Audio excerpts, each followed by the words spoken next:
तो कल वैक्सीनेशन अभियान के लिए बड़ा दिन है क्योंकि कल से बूस्टर डोज लगनी शुरू हो रही है। ये डोज किसको लगेगी, क्या आप भी इस डोज के लिए एलिजिबल हैं, इसे समझते हैं। आइए।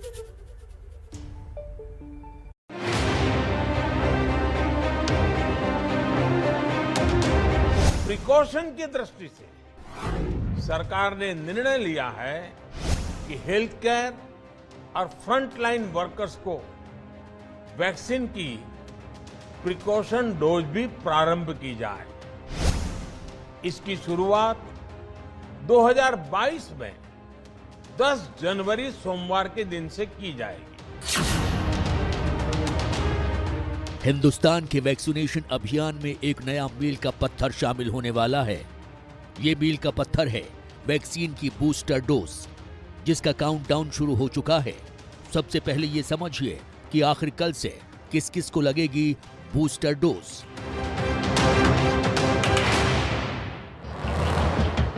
Health care workers, frontline workers और 60 साल से ज्यादा उम्र के बुजुर्ग।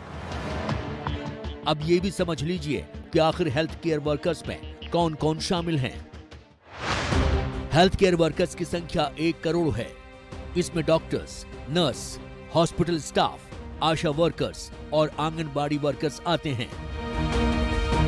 हेल्थ केयर वर्कर्स का ठीक होना जरूरी है, क्योंकि अगर वो ही बीमार हो गए तो बीमारों को ठीक कौन करेगा। आपको जानकर हैरानी होगी कि अकेले दिल्ली में ही 1000 स्वास्थ्यकर्मी संक्रमित हो गए हैं, जिसमें एम्स में 200, सफदरजंग में 165, लेडी हार्डिंग में 100, आरएमएल में 110, लोकनायक अस्पताल में 30, जीटीबी में 50, अंबेडकर अस्पताल 21, हिंदूराव अस्पताल में 18, डीडीयू में 22 और राजीव गांधी सुपर स्पेशलिटी अस्पताल में 20 स्वास्थ्यकर्मी पॉजिटिव हैं। अब बात फ्रंटलाइन वर्कर्स की कर लेते हैं, जिनका फिट रहना हमारे, आपके, पूरे देश के लिए जरूरी है। फ्रंटलाइन वर्कर्स की संख्या 2 करोड़ है। इसमें पुलिसकर्मी, केंद्रीय सुरक्षा बल, सेना के जवान, होमगार्ड, सिविल डिफेंस संगठन, डिजास्टर मैनेजमेंट वॉलंटियर्स और नगर निकाय कर्मी आते हैं। फ्रंटलाइन और हेल्थ केयर वर्कर्स के अलावा बुजुर्गों को भी बूस्टर डोज लगेगी। आपके घर पर कोई बुजुर्ग है तो आपके लिए इन नियमों को जानना जरूरी है। देश में 60 साल से ऊपर के लोगों की आबादी करीब 12 करोड़ है। 60 से ज्यादा उम्र के बीमार बुजुर्गों को बूस्टर डोज लगेगी। बीमारी के सर्टिफिकेट की जरूरत नहीं है। हालांकि अपने डॉक्टर से सलाह के बाद ही बूस्टर डोज लेने को कहा गया है। दूसरी डोज लेने के 9 महीने बाद बूस्टर डोज लग सकती है। इस वक्त देश कोरोना के खिलाफ अहम लड़ाई लड़ रहा है। तीसरी लहर पूरी तरह कहर बरपा रही है।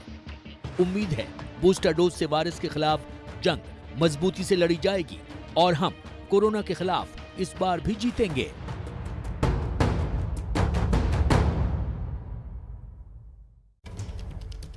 नौ महीने बाद एक बार फिर कोरोना का तूफान आ चुका है। आज नए कोरोना केस मिलने का आंकड़ा 1.5 लाख को भी क्रॉस कर गया।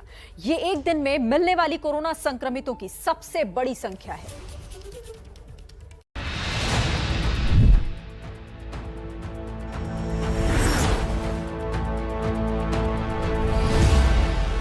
रविवार को 1,59,632 नए कोरोना मामले सामने आए। वहीं 40,863 मरीज स्वस्थ भी हुए। इस बीच पिछले 24 घंटे में 327 मौतें कोरोना के चलते हो गई। डेली पॉजिटिविटी रेट बढ़कर 10.21% हो गई है। देश में ठीक होने वाले लोगों की कुल संख्या 3,44,53,603 है, जबकि 4,83,790 लोग इस संक्रामक बीमारी से अपनी जान गंवा चुके हैं। अभी तक कुल 151.58 को वैक्सीन लगाई जा चुकी है। तमिलनाडु में 8,981 नए मामले पाए गए हैं। कर्नाटक में भी संक्रमित लोगों की संख्या बढ़ी है और यहां 8,449 नए केस दर्ज हुए हैं। केरल में 5,296 नए केस सामने आए हैं। गोवा में 1,432 नए मामले सामने आए हैं, जबकि असम में 1,167 नए मरीजों की पुष्टि हुई है। उत्तर प्रदेश में भी कोरोना संक्रमण के मामले बढ़ रहे हैं। यहां 4,228 नए केस सामने आए हैं। जबकि हरियाणा में 3,748 नए मामले दर्ज किए गए हैं। देश में अब तक इस जानलेवा वायरस से कुल 4,83,178 लोगों ने जान गंवाई है। इस बीच देश में वैक्सीनेशन युद्ध स्तर पर जारी है। तो कोरोना की वजह से सीधा असर सिर्फ लोगों के स्वास्थ्य और हेल्थ सेक्टर पर ही नहीं पड़ा है, बल्कि दूसरे कई ऐसे सेक्टर हैं और उससे जुड़े हुए लोगों के रोजगार पर भी संकट के बादल मंडराने लगे हैं। दिल्ली में कोरोना बढ़ा तो एहतियातन सरकार ने वीकेंड कर्फ्यू जैसी सख्त पाबंदियों को लागू कर दिया, लेकिन इन पाबंदियों का बड़ा खामियाजा फिलहाल रेस्टोरेंट, होटल यानी हॉस्पिटैलिटी सेक्टर को उठाना पड़ रहा है। यही हाल देश के कई बड़े शहरों का भी है। एक रिपोर्ट आपको दिखाते हैं।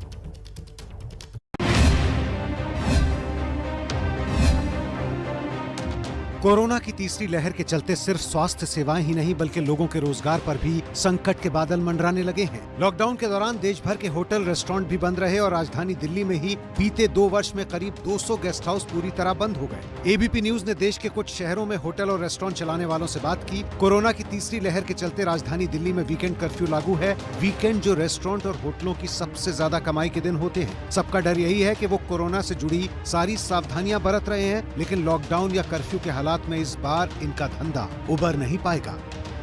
कोरोना के खतरे की वजह से सिर्फ स्वास्थ्य सेवाओं पर ही नहीं बल्कि हॉस्पिटैलिटी सेक्टर जैसे होटल और रेस्टोरेंट के कारोबार पर भी बुरा असर पड़ा है। बीते 2 साल के कोरोना काल के बाद हॉस्पिटैलिटी सेक्टर में थोड़ा सुधार दिख ही रहा था कि कोरोना की तीसरी लहर की वजह से इस इंडस्ट्री को खासा नुकसान उठाना पड़ रहा है। कहीं 70% तो कहीं 90% तक कारोबार में कमी देखी गई है। दिल्ली की बात करें तो दिल्ली में पहले नाइट कर्फ्यू और अब वीकेंड कर्फ्यू के बाद इस इंडस्ट्री पर अनिश्चितताओं के बादल मंडराने लगे हैं।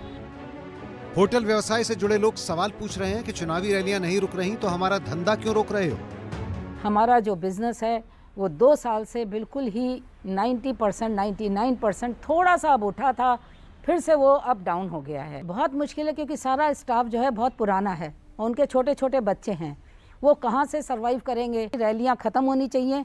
जैसे कि बाहर कंट्री में अगर इलेक्शन होता है तो टीवी के ऊपर ही सब बोलते हैं, जिससे उनकी सबके कान तक सबकी आवाज़ें पहुँचे। 70% तो लॉस हो चुका है, अब हो सकता है कि 100% हो जाए लॉस, क्योंकि जो गवर्नमेंट का प्रोटोकॉल है उसकी गाइडलाइन के हिसाब से तो टोटली डेड है, कोई बिजनेस नहीं, ख़त्म हो गया अभी। हमने मुंबई में भी होटल और रेस्टोरेंट मालिकों से बात की तो सामने आया कि भले ही होटल रेस्टोरेंट लॉकडाउन में पूरी तरह बंद रहे, लेकिन सरकार की ओर से सालाना लाइसेंस फीस समेत बिजली, पानी बिल आदि में कोई छूट नहीं दी गई है। अब फिर लॉकडाउन के डर से इस सेक्टर से जुड़े लोगों पर बेरोजगारी की तलवार लटकी है। लॉकडाउन आता है तो हमारे पगार देनी भी पड़ती है और पगार नहीं दिए तो स्टाफ लोग को भी भारी पड़ता है। तो आर्थिक संकट ही होटल ओनर्स को भी भारी पड़ती है और जो एम्प्लॉय उनको भी बहुत भारी पड़ती है, क्योंकि उनको वो गांव से आते रहते हैं, उनको गांव में पैसा भेजना होता है, उनका यही पैसे से वहाँ घर चलता है। जैसे धंधा बंद हो जाता है, कस्टमर आने बंद हो जाते हैं, जो आदमी लोग का खाना पीना है वो खर्चे तो चालू रहते हैं, लाइट के बिल चालू रहते हैं, मेंटेनेंस चालू रहते हैं, पानी के बिल चालू रहते हैं, सब कुछ सब पूरा लोड आ जाता है पूरा। महाराष्ट्र के अंदर आप देखने जाएंगे तो 75% ऑफ रेस्टोरेंट आज के तारीख में खाली चल रहे हैं। ये परिस्थिति में मैं ये बोलूँगा कि गवर्नमेंट क्या कर सकती है हमारे लिए। जैसे हमारे ओनर्स तो रेंट कम करने तैयार नहीं है, हम हमारे स्टाफ का पगार आधा नहीं कर सकते, तो what can government do for us. तकरीबन इन्हीं हालात से राजस्थान के होटल बिजनेस से जुड़े लोग जूझते मिले। जयपुर में बड़ी तादाद में लोगों का रोजगार सैलानियों पर निर्भर है। राजस्थान में नए साल से पहले तक सैलानी खूब आ रहे थे और होटल कारोबारी भी अपने धंधे से काफी खुश थे, लेकिन तीसरी लहर की दस्तक ने सबकी खुशी छीन ली है।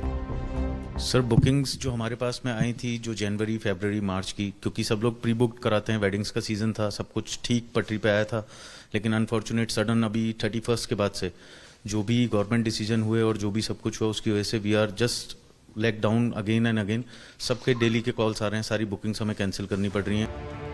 इनके अलावा भी देश भर में शादियों के सीजन में लगभग 30 लाख से ज्यादा शादियों के जरिए लगभग 4 लाख करोड़ रुपए से ज्यादा के व्यापार होने की संभावना जताई जा रही थी। लेकिन अब पाबंदियों के चलते ये व्यापार आधे से भी कम रहने की आशंका है। टेंट डेकोरेटर से लेकर फूल की सजावट करने वाले, क्रॉकरी, केटरिंग सर्विस वाले, travel service, cab service, photographer, videographer, band बाजा, ऑर्केस्ट्रा, डीजे, बारात के लिए घोड़े बग्गी लाइट वाले समेत बड़ी तादाद में लोगों के रोजगार पर सीधा असर पड़ता दिख रहा है। बड़ी संख्या में जिन लोगों को अस्थायी रोजगार मिलता था वो भी अब बेहद कम होगा। ऐसे हालात में ये लोग अब सरकार की तरफ ही देख रहे हैं।